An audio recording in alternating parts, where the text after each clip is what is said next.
찬양하시겠습니다. 찬송가 86장, 86장입니다.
찬송가 87장, 87장입니다.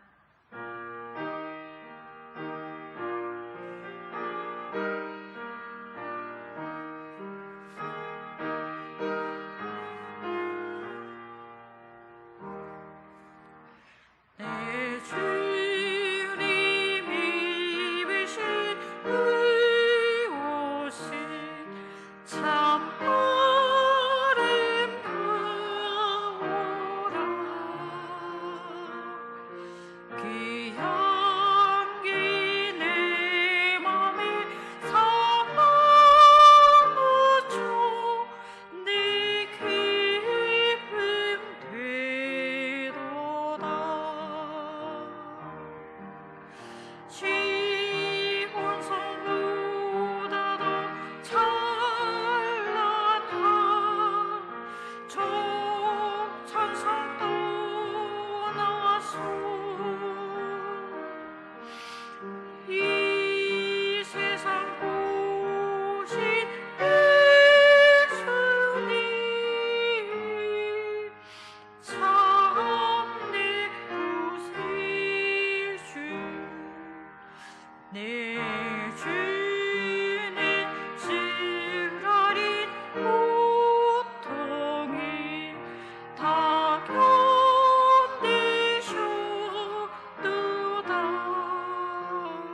기도하시겠습니다.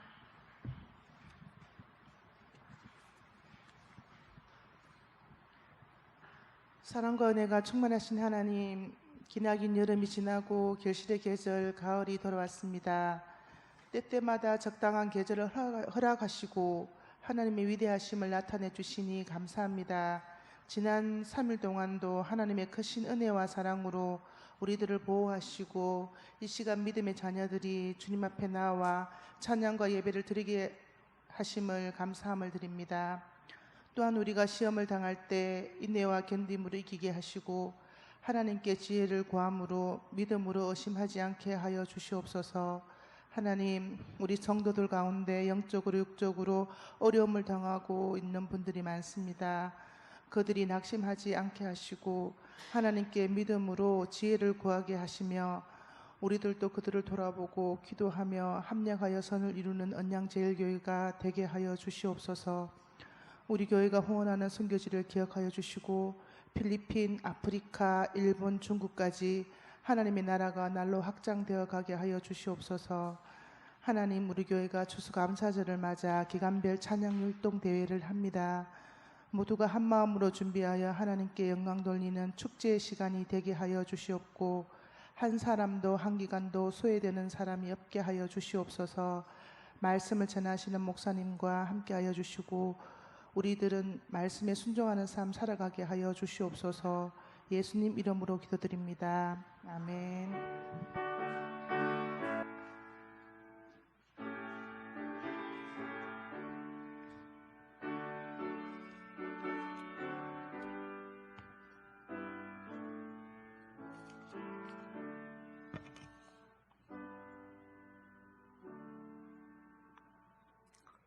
하나님의 말씀은 야고보서 1장 9절에서 11절까지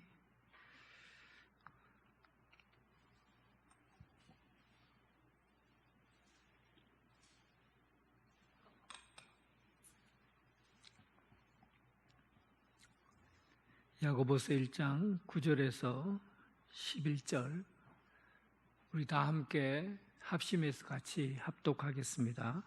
9절에서 11절 낮은 형제는 자기의 높음을 자랑하고 부한 자는 자기의 낮아짐을 자랑할지니 이는 그가 풀의 꽃과 같이 지나감이라.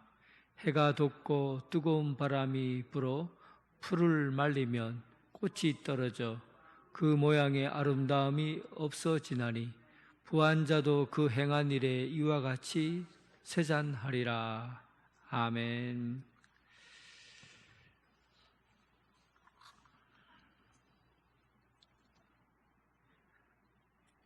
오늘은 부유한 자와 가난한 자에 대한 이야기를 하게 될 겁니다.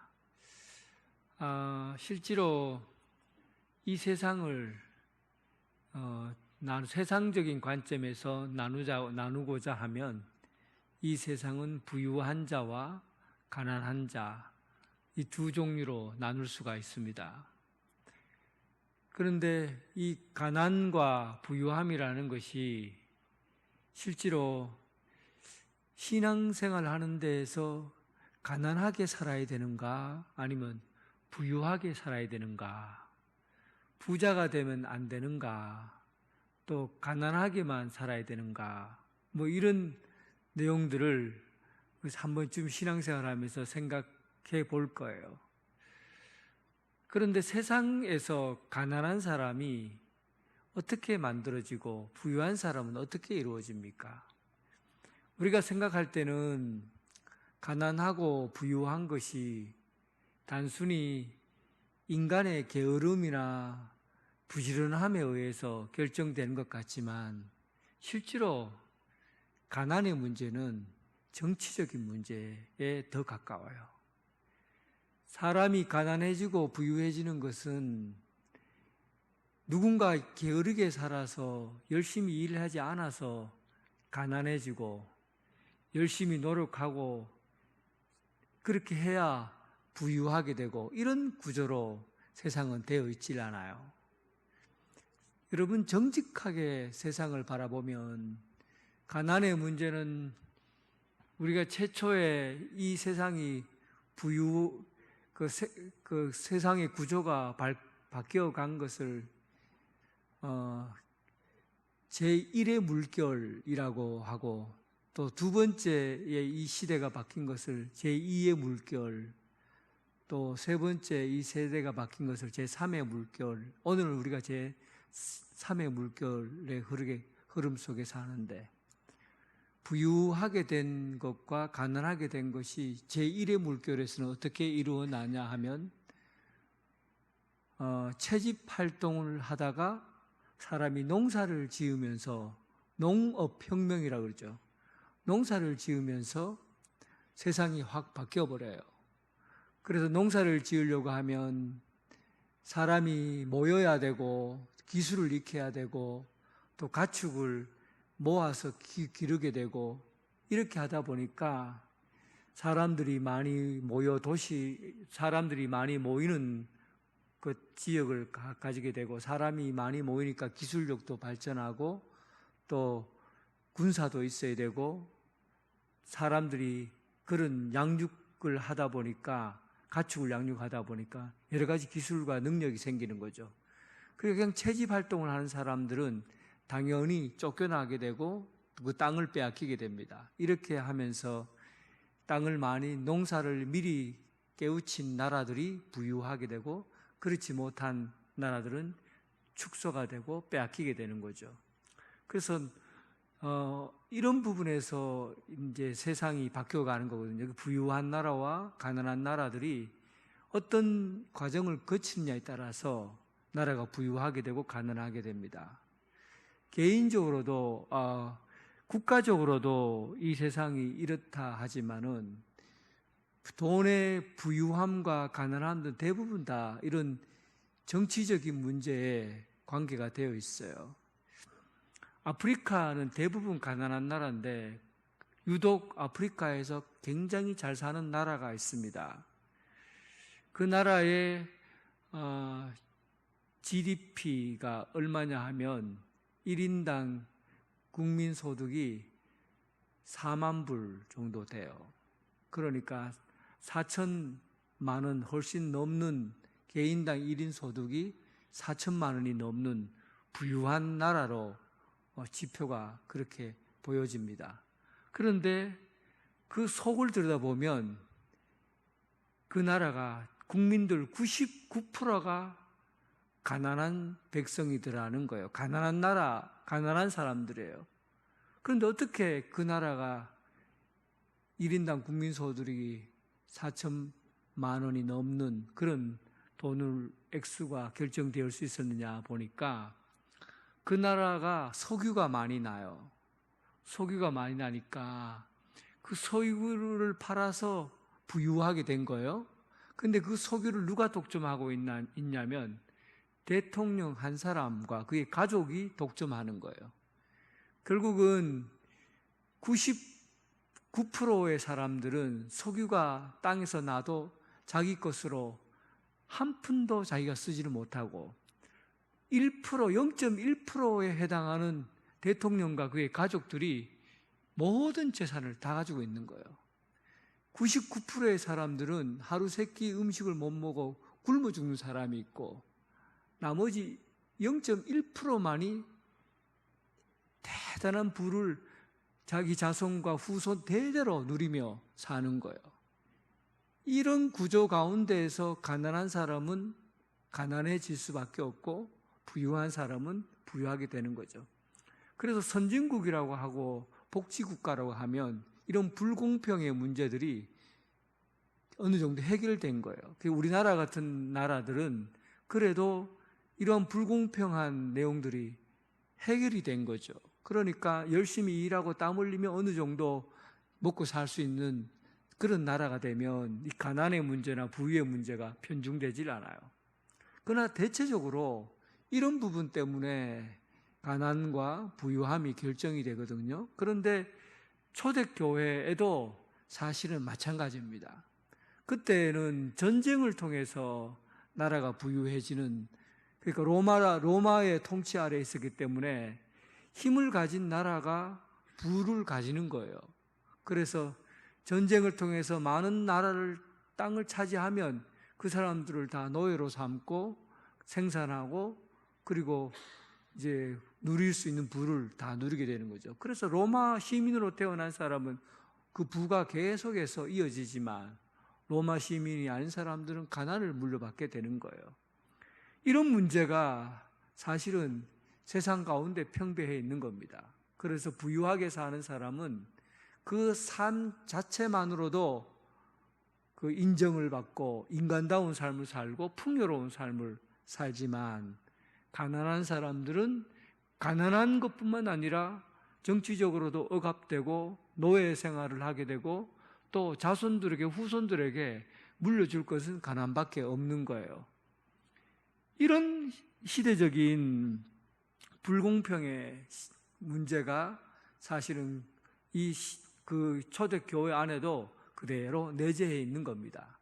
교회 안에는 가난한 사람도 있고 부유한 사람도 같이 공존하고 있는 거예요. 이럴 때 야고보가 이 문제를 신앙적인 문제로 이 부분을 풀고 있는 거죠. 과연 가난의 문제 그리고 부의 문제를 어떤 시야로 바라봐야 될 건가 하는 거죠. 예수 믿는 사람은 가난하기 때문에 세상 사람들처럼 자기 인생이 비참하고 또 열등감 가운데서 비굴하게 살아야 되는 그런 자존심도 없고 그리고 늘 비굴한 인생을 살아야 되는 그런 존재로 살아야 되는가? 부유한 사람은 자기 이름을 얻고 교회를 헌금도 많이 하고 교회를 세워가니까 그래도 이름 있는 사람으로 좋은 자리에서 그렇게 살 수밖에 없는 그런 곳이 바로 교회인가 하는 부분이죠. 이때 야고보는 이런 부분에서 기독교인은 세상과 차별된 시야를 가지고 있다는 것을 밝힙니다. 기독교인은 다른 거예요. 예수 믿는 사람은 가난한데도 일반적인 세상 사람들과 표정도 다르고 행동하는 표현 방식도 다르고 살아가는 내용이 어찌 저렇게 당당하고 어찌 그렇게 자기 자신의 발걸음에 힘이 있는지 놀란 겁니다. 세상 사람들이 예수 믿는 사람을 보고 놀라요. 어떻게 가난한 사람들이 저런 표정을 짓고 저런 모습으로 살아갈 수 있을까? 궁금한 거죠. 그래서 세상 사람들 입장에서 교회 안에서 벌어지는 일들, 가난한 사람들의 그 얼굴 모습에서 예수 믿는 것에 대한 매력을 느끼는 거예요. 예수 믿는 사람의 삶이 저런 정도라면 나도 예수 믿고 싶다. 예수 믿는 것에 대한 매력을 느끼는 거예요. 가난한 사람에게서 어떻게 저런 모습이 나타날 수 있을까? 이것은 야고보가 그의 가난에 대해서 오늘 분명하게 밝히는 그 내용에 대한 이야기가 나옵니다. 이 내용은 물론 야고보가 말하는 이 내용은 마태복음 5장과 또 연관이 있기 때문에 연결이 되어 있다고 볼 수 있어요. 자, 9절 우리 함께 같이 읽어보겠습니다. 9절 같이 읽습니다. 낮은 형제는 자기의 높음을 자랑하고, 여기서 낮은 형제는 키가 작은 사람을 얘기하는 것이 아니겠죠. 또 여기서 낮은 형제는 겸손한 사람을 얘기하는 것도 아니에요. 여기서 낮은 형제는 뒤에 부유한 사람이라고 부한자는이라고 비교하는 걸 봐서 여기서 낮은 자는 가난한 사람을 얘기합니다. 물리적으로 가난한 사람이에요. 육체적으로 소유가 없이 가난한 사람, 하루에 한 끼 양식을 걱정해야 되는 사람, 이런 사람을 의미합니다. 가난한 사람이죠. 가난한 사람은 자기의 높음을 자랑하라고 그래요. 여러분, 자랑하는 사람은 자랑할 게 있어야 자랑을 하죠. 아니, 뭐 가진 것도 없는데 뭘 자랑합니까? 그래서 가난한 사람에게 자랑이라는 말은 사실 어울리는 말은 아닙니다. 가난한 사람이 뭘 가지고 있어야 자랑하죠. 내가 오늘 서울에 가서 똥자 들어가는 가방 하나 샀다. 그 돈이 있어야 그런 똥자 들어가는 가방을 사지요. 돈이 없는 사람이 자랑할 게 뭐 있나요? 오늘 내가 아주 새 차를 하나 뽑았다. 돈이 있어야 새 차를 뽑죠. 아파트 내가 이번에 아주 이름난 아파트 내가 이번에 분양받았다. 돈이 있어야 자랑을 하죠. 그러니까 자랑이라는 것은 내가 뭔가 외적으로 드러난 사람들에게 내 보일 만한 것을 자랑하는 거죠. 그런데 오늘 성경에 보면 야고보는 뭐라고 얘기하냐면 높임을 자랑하라고 그래요. 높임, 자기의 높음을 자랑하라는 거죠. 높음. 여기서 높음이 과연 지금까지 제가 말한 것에 대한 높음인가? 분명히 아닐 거라고 생각해요. 그러니까 예수 믿는 사람은 뭔가가 자랑할 게 이 세상 사람들과 다른 뭔가가 있는 거죠. 세상 사람들이 높다고 생각하는 것, 세상 사람들이 가치 있다고 생각하는 것과는 다른 종류의 높은 것이 분명히 존재한다는 거겠죠. 그래서 그 높음을 자랑하라는 겁니다. 시편 124편 1절 우리 한번 읽어봅시다. 시편 124편 1절 같이 한번 봐요. 시편 124편 1절. 자, 같이 읽습니다. 124편 898조 같이 읽습니다. 1절. 이스라엘은 이제 말하기를 여호와께서 우리 편에 계시지 아니하였더라면 우리가 어떻게 하였으라. 이스라엘에게서 가장 중요한 힘은 여호와가 나의 편이시다. 다른 말로 하면 여호와께서 나의 든든한 백이다 이 말이거든요. 나는 약해요. 나는 홍수가 일어나면 그냥 한 번에 휩쓸려 가는 사람이고 맹렬한 노여움이 지진이나 이런 것이 일어나면 나는 그냥 거기에 삼켜질 것이고 또 용 같은 그런 무서운 것이 나를 씹으려고 달려들 때 나는 그 용과 같은 그런 이빨에 씹힐 수밖에 없는 그런 사람이고 사냥꾼이 나를 옮아매어서 이 올무에 잡아넣으면 나는 그 올무에 잡힐 수 있는 그런 연약한 인간인데 여호와께서 나의 편이시면 나는 그 어떤 곳에서도 나는 살아날 수 있고 또 하나님의 도우심을 받을 수 있다 하는 그런 얘기거든요.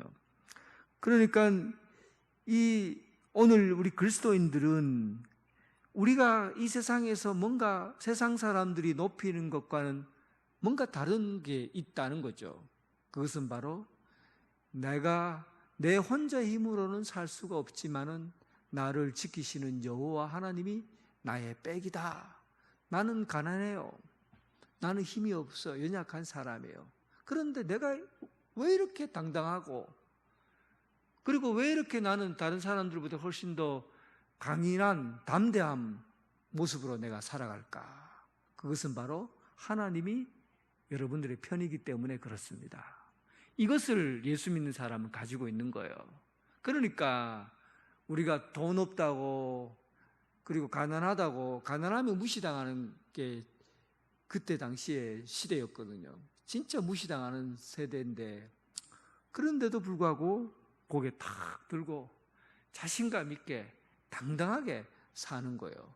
왜냐하면 내 편은 하나님이 나의 편이시다. 하나님이 나의 백이시다. 이런 마음을 갖고 사는 거거든요. 그래서 예수 믿는 사람은 뭔가 다른 걸 갖고 있는 거예요. 그래서 이 야고보는 이 가난한 예수 믿는 사람들은 다른 사람들이 가지고 있지 않는 성질이 있을 거다, 그렇게 본 거죠. 성질. 예수 믿는 사람은 성질도 달라요. 새로운, 우리가 예수 그리스도를 믿고 새로운 사람이 되었고 새로운 몸이 되었고 새로운 피조물이 되었으니까 이 내면에 갖추어진, 예수 믿고 갖추어진 이 성품도 다른 믿지 않는 사람들 보기에는 아주 다른 성품을 갖고 있는 거예요. 그 부분에 대해서 말씀을 정확하게 하신 분이 예수님이에요. 예수님께서 마태복음 5장에서 뭐라고 하냐, 마태복음 5장 3절부터 한번 보겠습니다. 마태복음 5장 3절.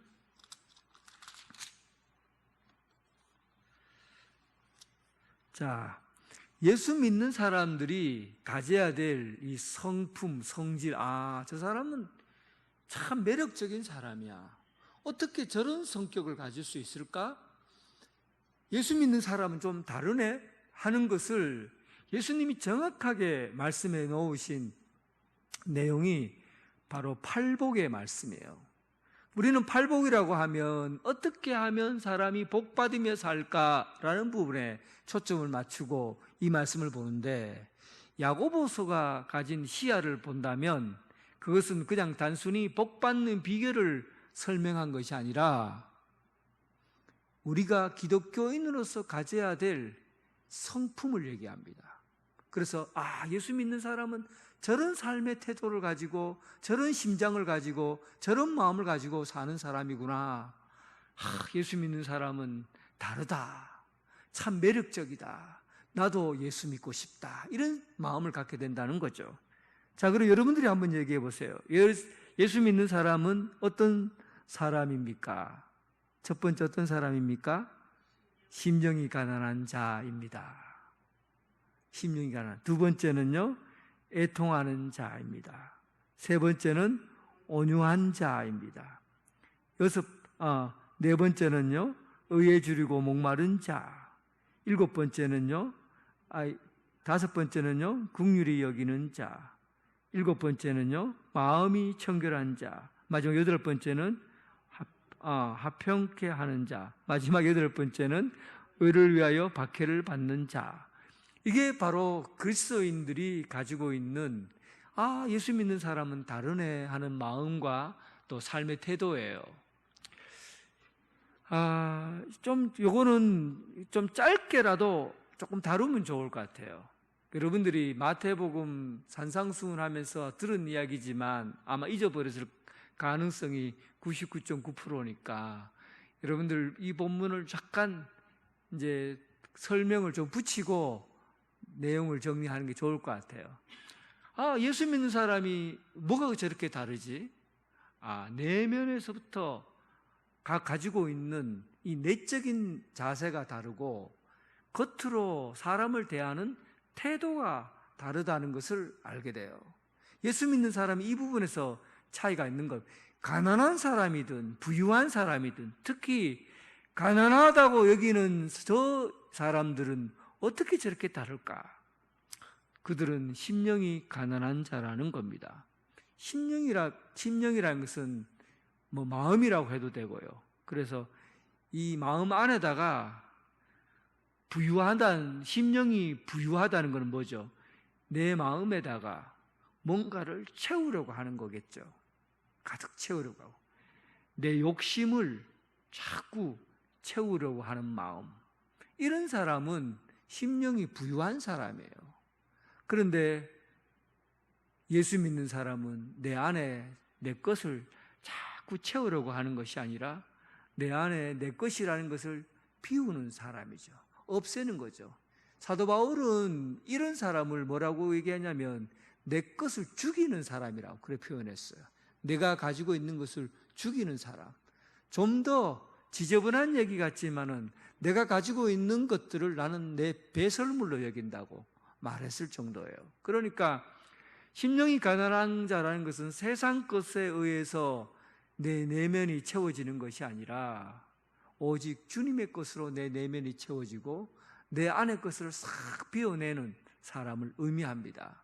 그래서 예수 믿는 사람이 다르다 하는 것은 너무 내 이익을 위해서, 내 것을 위해서 자꾸 주장하고 이런 모습은 예수 믿는 사람의 모습이 아닙니다. 내 욕심대로 남의 것을 구하고 내 욕심대로 살려고 하는 사람은 예수 믿는 사람의 성품이 아니에요. 가난해도 자꾸 내 것을 채우는 사람이 아니라 어떻게 저 가난한 사람이 저런 행동을 할 수 있을까? 가난해도 매력적인 사람이 내 것을 비우는 사람이에요. 내가 가진 것은 내가 가지고 내 능력, 내 의지, 내가 가지고 있는 욕망 이거 다 내려놓습니다. 내 것을 채우려고 하기보다 내 것을 싹 비우고 주님 것을 구하는 사람, 이 심령이 가난한 사람, 이런 마음의 태도를 가진 사람이 예수 믿는 사람의 마음이에요. 그리고 애통하는 사람, 실제로 세상 사람들이 사는 거는 즐기기 위해서 살거든요. 에라 모르겠다, 세상 사는 거 뭐 별거 있나, 잘 먹고 잘 입고 잘 놀고 잘 살면 되지, 즐기면 되지. 쾌락, 사실은 세상 사람들의 삶의 모든 시야는 쾌락에 초점이 맞춰져 있어요. 왜 그럴까요? 그러니까 가난한 사람은 쾌락에 초점을 맞출 수가 없지요. 가난한 사람이 어떻게 쾌락 즐기기 위해서 삽니까? 못 살지요. 돈이 있어야 되는데. 그런데 예수 믿는 사람은 달라요. 막 보이는 쾌락과 즐거움을 위해서 사는 게 아니라 애통하는 삶을 사는 거죠. 애통한다는 게 뭡니까?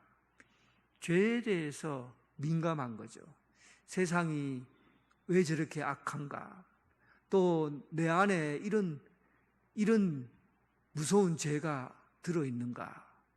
나는 왜 내 안에 이런 것들이 들어있을까? 하고 자기 자신의 죄를 보고 슬퍼하는 거죠. 마음 아파하고. 그래서 자기를 언제나 돌아보는 삶, 세상에 눈이 있는 것이 아니라 이 심령, 마음의 깊은 곳에 마음을 두고 사는 사람. 그러니까 보는 눈이 다르잖아요. 세상을 보는 눈이 다르죠.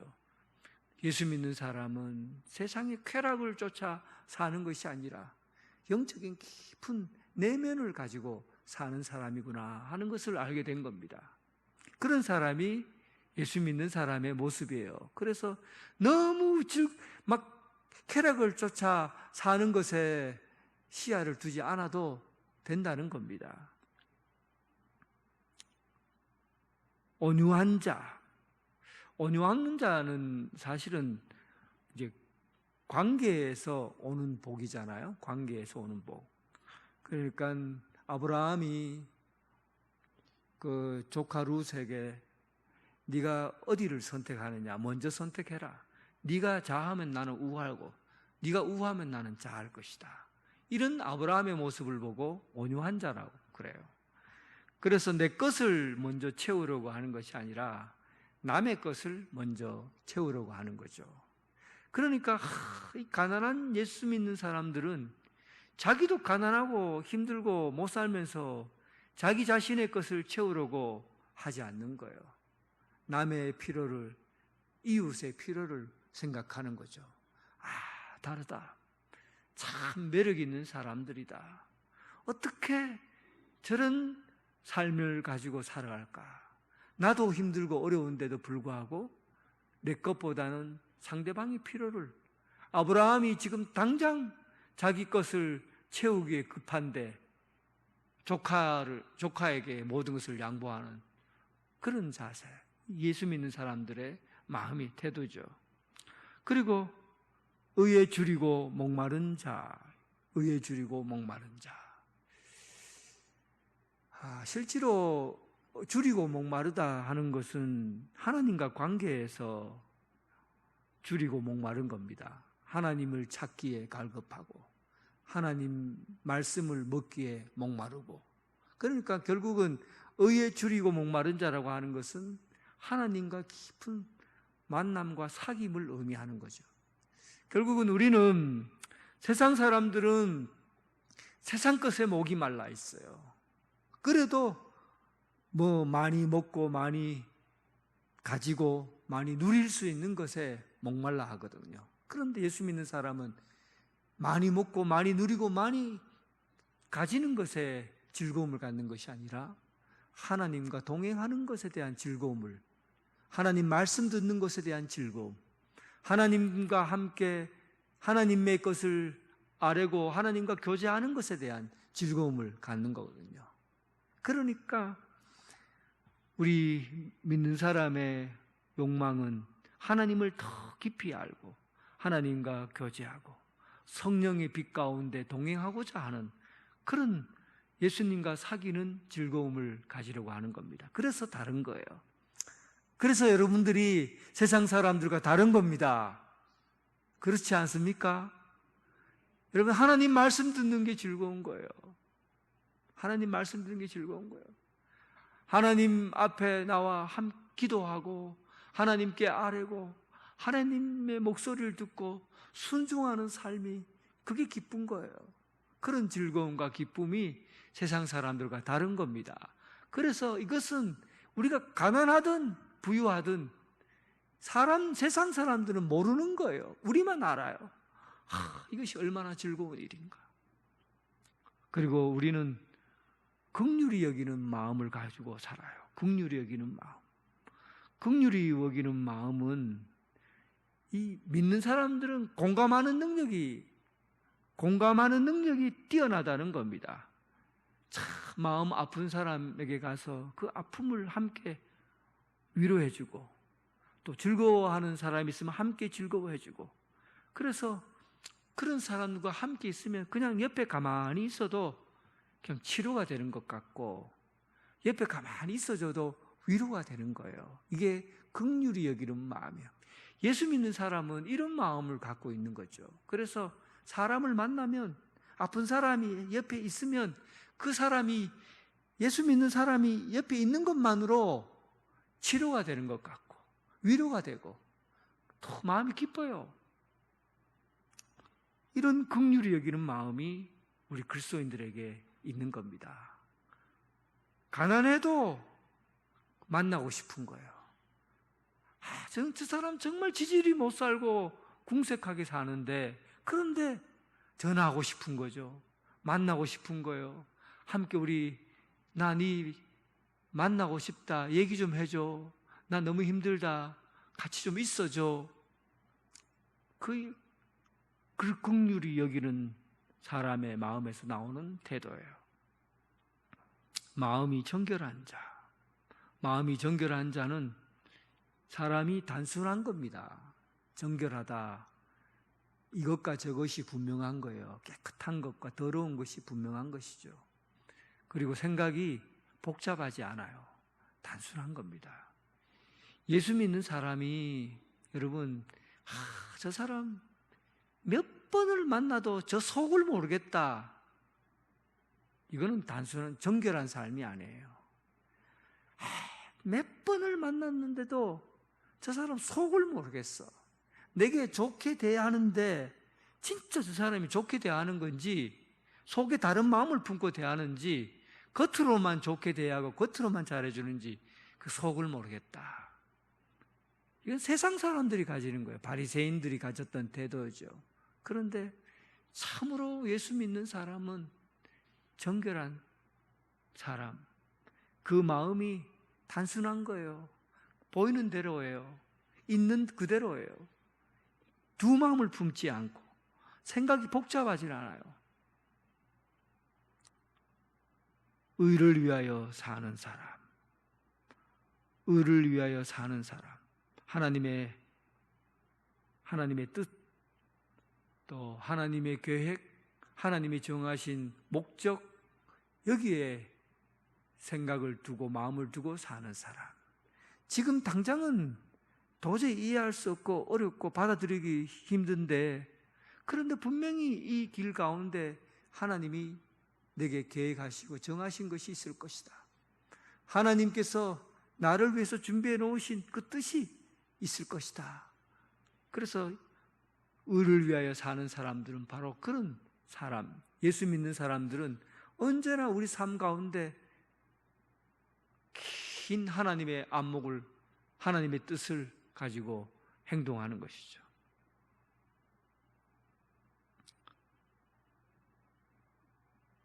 예수 믿는 사람의 이 성품, 예수 믿는 사람이 가져야 될 마음의 자세와 또 사람 이웃에게 가져야 될 태도와 하나님과의 관계에서 내가 결정해야 될 자세, 이런 것들을 팔복에 담아 놓은 거거든요. 그래서 예수님께서 이 팔복의 말씀을 통해서 세상에서 어떻게 우리가 믿는 사람이 세상의 빛과 소금으로 살아야 될 것인가, 그 성품을 우리에게 그림을 그리듯이 보여주고 있는 내용입니다. 그런데 이 팔복에는 또 한 가지 중요한 구조를 담고 있어요. 예수님, 심령이 가난한 자는 복이 있나니 천국이 그들의 것이며, 5장 3절에 그렇게 되어 있죠. 마지막에 의를 위하여 박해받는 자는 복이 있나니 천국이 그들의 것이요. 결국은 이 야고보서가 말하는 이 내용의 결론이 여기에 담겨져 있어요. 예수 믿는 사람, 가난한 사람이 높임을 자랑하라 그러는데 어떤 높임을 얘기하는 거예요? 결국은 이 부분을 말하는 겁니다. 예수 믿는 사람이 우리가 예수 믿는 사람이 높임을 자랑할 수 있는 게 뭐겠어요? 내가 천국에 있고 또 천국의 시민이다 라는 것이죠. 그러니까 이 땅에 우리는 살아도 두 세상을 사는 것이에요. 우리는 이 땅에서 권리를 가지고 있어도 두 가지 권리를 가지고 사는 것이죠. 하나는 대한민국 국민으로서의 권리를 가지고, 또 하나는 천국 시민권으로서의 시민권을 가지고 사는 거죠. 이 땅에 살면서 천국의 삶을 사는 사람이라는 것, 나는 이 땅에 사는 사람이지만 하늘의 시민권을 가진 사람이라는 것, 이것을 자랑하며 살라는 겁니다. 내가 이 땅에서 살다가 끝나는 사람이 아니라 장차 올 그 나라의 하나님에게로 가서 하나님 백성으로 살 사람이다 라는 것을 가지고 사는 겁니다. 그러니까 여러분, 가난한데도 높임을 자랑할 수 있는 거예요. 가난한 사람이 자랑할 게 뭐가 있습니까? 그런데 예수 믿는 사람은 정말 매력적이에요. 예수 믿는 사람은 세상 사람들과 다르게 가난해도 이 세상에서 자랑할 수 없는 하늘나라의 시민권, 하나님 나라 백성으로 사는 그것을 우리는 자랑하며 사는 거죠.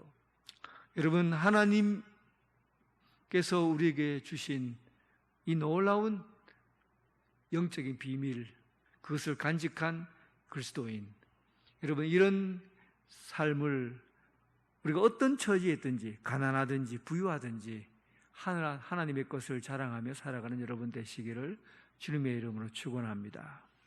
그런데 부유한 사람에 대한 얘기가 계속됩니다. 자, 부유한 사람 얘기가 나오죠. 이게 가난한 사람은 아주 짧게 설명이 나오고, 부유한 사람은 거기에 대한 사족을 달아놨어요. 부한 자는 자기의 낮아짐을 자랑할지니.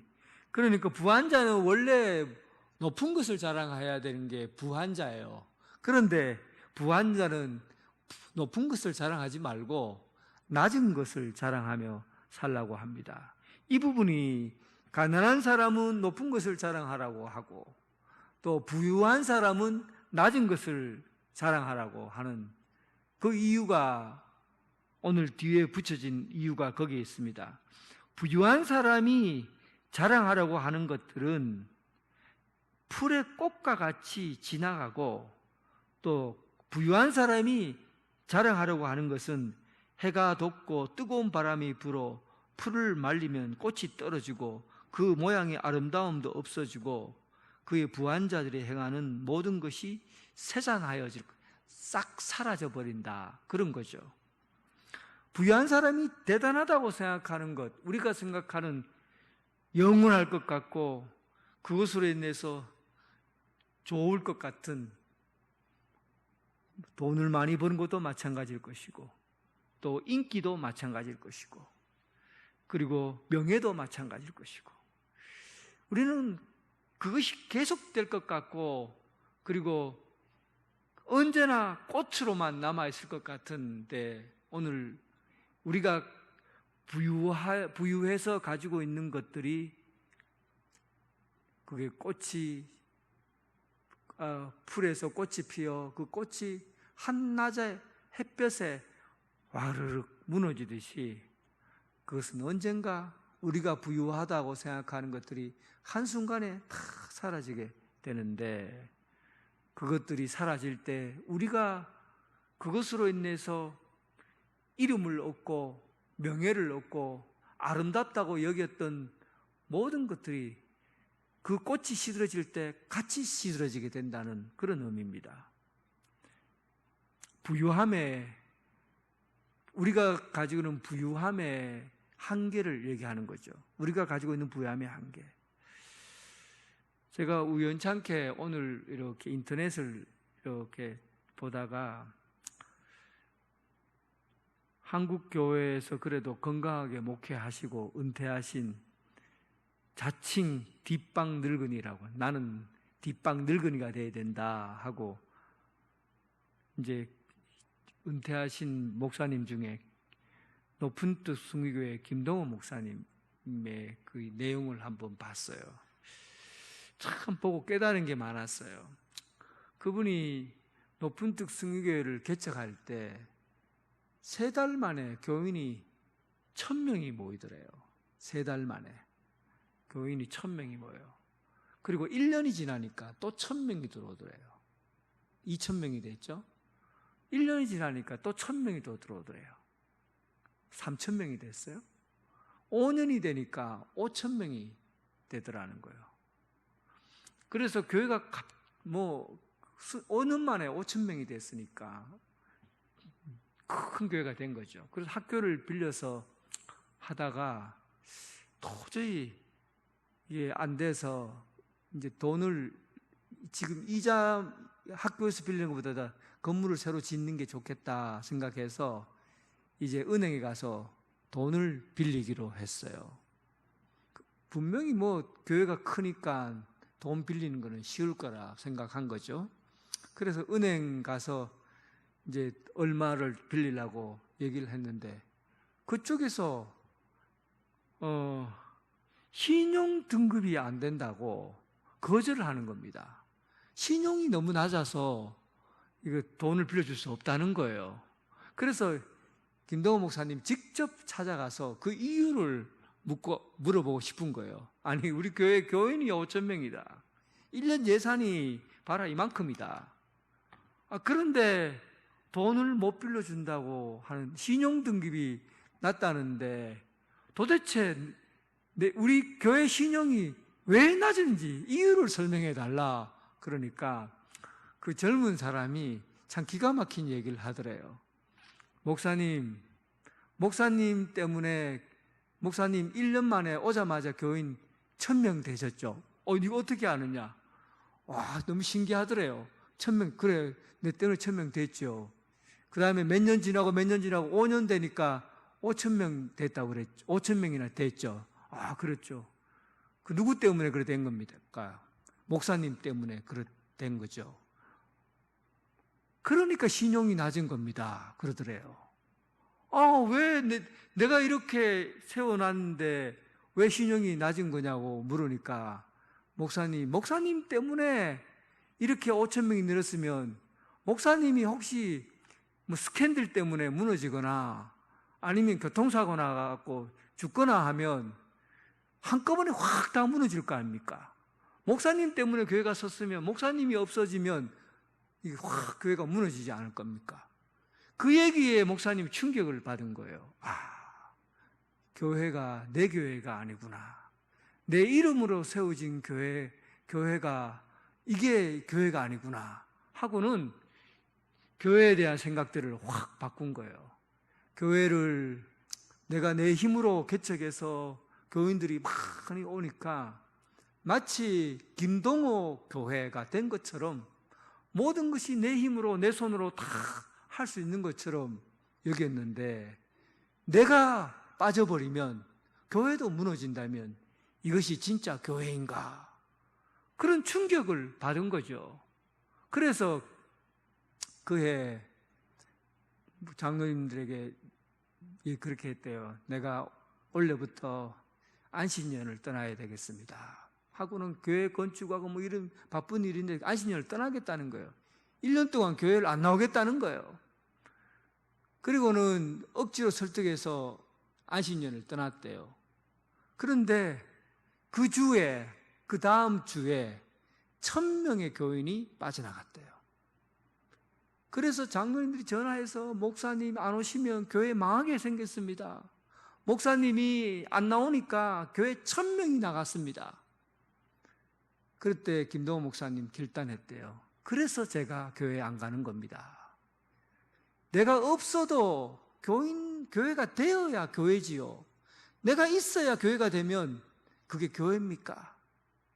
그리고는 1년 동안 전화도 하지 말라고 그러고, 그리고는 아예 교회에 발을 붙이지 않았다는 거예요.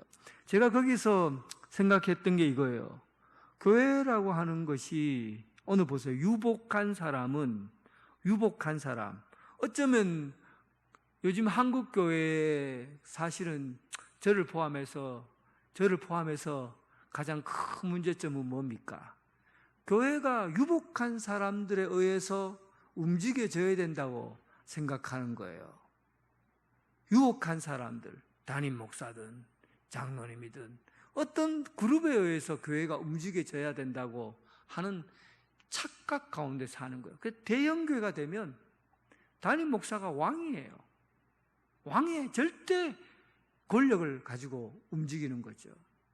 그러니까 이게 교회가 됩니까?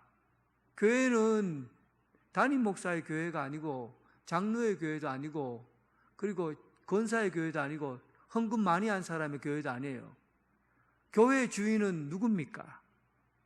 교회의 주인은 누구예요? 예수 그리스도예요. 이 점에서 우리는 함께 고민해야 됩니다. 유복한 사람은 자기의 낮아짐을 자랑하라. 자기의 낮아짐이라는 게 뭐예요? 내 자신은 죽습니다. 나는 없습니다. 나는 아무것도 아닙니다. 이게 낮아짐이거든요. 가난한 사람은 높음을 자랑하고, 유복한 사람은, 부유한 사람은 낮아짐을 자랑하라고. 내가 없어져야 되는 거예요. 내가 있어지면 교회가 안 되는 겁니다. 교회가 교회로 되어지는 것은 예수님이 주인이시기 때문에 교회가 교회인 겁니다. 예수님이 주인이 아닌 그 어떤 사람도 주인이 될 수가 없어요. 우리는 부유함을 가지고 내가 내 것으로 하려고 하는 이런 교회가 교회답지 않는 그런 태도는, 한국교회의 위기는 바로 여기에 있는 겁니다. 부유한 자의 것이라는 생각. 교회는 주님의 교회이어야 하고, 우리가 부유하다고 생각할 때는 언제나 낮아짐을 자랑할 수 있어야 합니다. 부유함과 부자와 가난한 자. 여러분들은 가난이 문제가 아니고 부자가 되는 것이 문제가 아니라, 예수 믿는 사람은 가난하든 부유하든지 간에 우리의 삶의 태도는 언제나 주님이 원하시는 삶의 자리로 가서 그러한 삶을 살아가는 것, 이것이 우리가 가져야 될, 믿는 사람이 가져야 될 태도고 또 결정해야 될 삶의 자리입니다. 그런 복 있는 사람 되길 주님의 이름으로 축원합니다.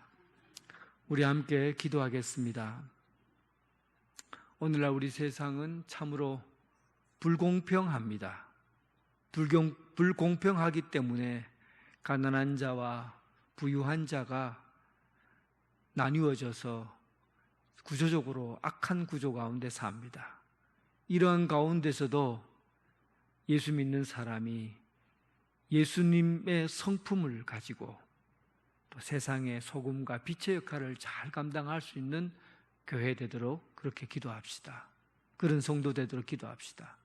오늘 팔복의 말씀처럼 심령이 가난한 자, 내 것을 비우고 오직 예수님의 것으로 채우는 사람, 그리고 쾌락이 아니라 죄에 대해서 깊이 생각하는 사람, 다른 사람의 필요를 채워주는 온유한 사람, 긍휼함으로 마음 함께 아파하고 위로자가 되는 사람, 청결함으로 정직한 사람, 세상에 평화를 주는 사람, 하나님을 갈망하며 깊이 사귀고 동행하는 사람, 이런 예수 그리스도를 닮아가는 팔복의 사람 되도록 우리 함께 기도하겠습니다. 그리고 세 번째, 부유한 사람은 낮아짐, 내가 아무것도 아니다, 군림하는 것이 아니라 섬기며 낮아지는 겸손한 사람이 되도록 기도합시다.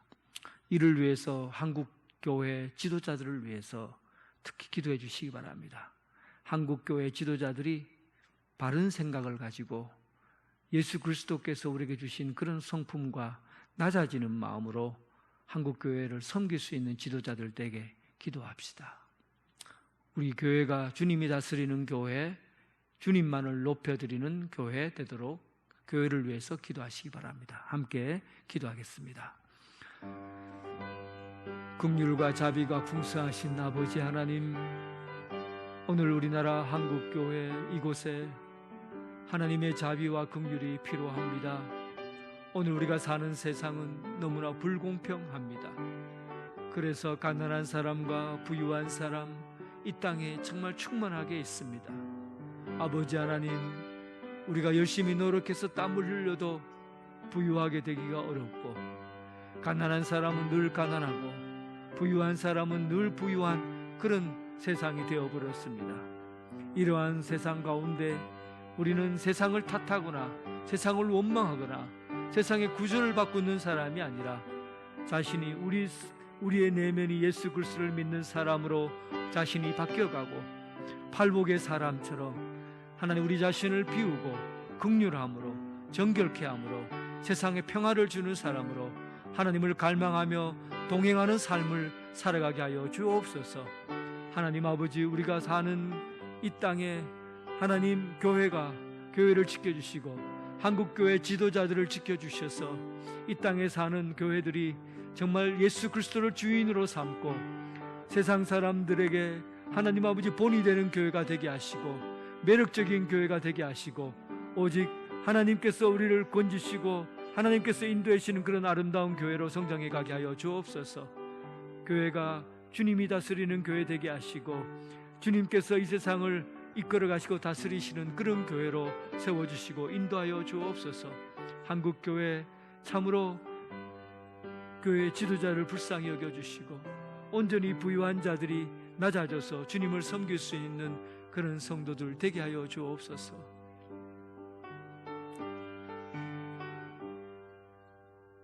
자비와 긍휼이 풍성하신 하나님 아버지, 우리를 불쌍히 여겨 주옵소서.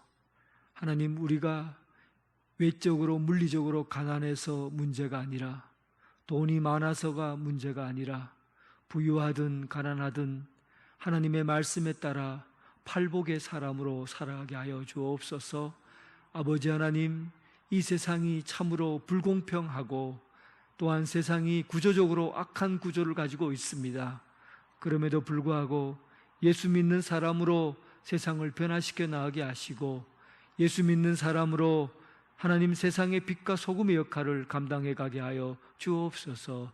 세상 사람들이 볼 때 참으로 매력적인 그리스도인, 참으로 함께 사귀고 싶은 그리스도인, 함께 동행하고 싶은, 예수 믿고 싶은 그런 그리스도인으로 살아가게 하여 주옵소서.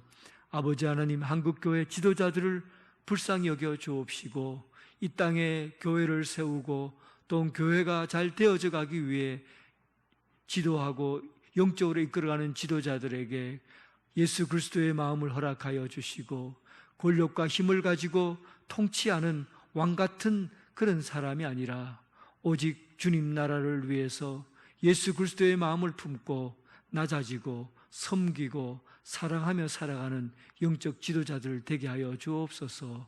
오직 이 교회의 주인은 예수 그리스도이심을 알고 오직 주님을 섬기며 주님이 주인 되는 그런 교회로 세워가게 하여 주옵소서. 예수님 이름으로 기도드립니다. 아멘.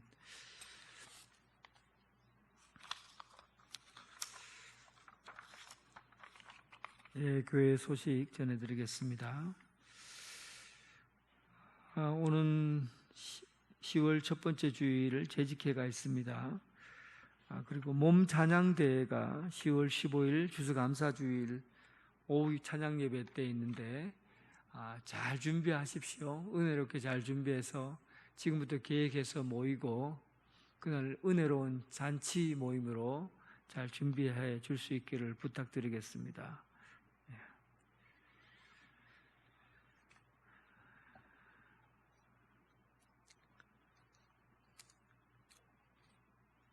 아, 1, 2 남성교회 연합 예배가 9월 24일 다음 주 오후 1시 30분에 본계교회에서 있습니다. 참고해 주시기 바랍니다. 찬송가 438장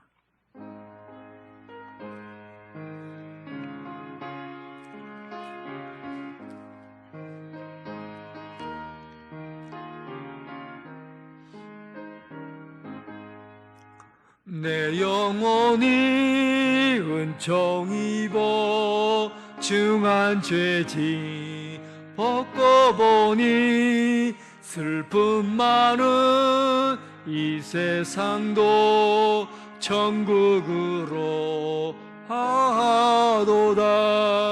할렐루야 찬양하세.